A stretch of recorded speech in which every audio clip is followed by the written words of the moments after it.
ఎవడు రారా భరత జాతిని కప్పమడిగిన తుచ్చుడు, ఎవడా పొగరు పట్టిన చల్లదొరగాడెవ్వడు.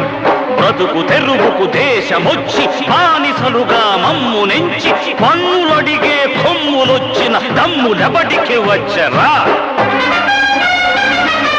బడుగు జీవులు భగ్గుమంటే ఉడుకు నెత్తురు ఉప్పెనైతే ఆ చంద్ర నిప్పుల దండ్రగొడ్డని పన్ను గడతది చూడరా. అన్నా మన్నెందొర అల్లూరిని చుట్టుముట్టి మంది మార్బలమెట్టి మరపి రంగులెక్కు పెట్టి 100 గుళ్ళు ఒక్కసారి పేల్చితే వందే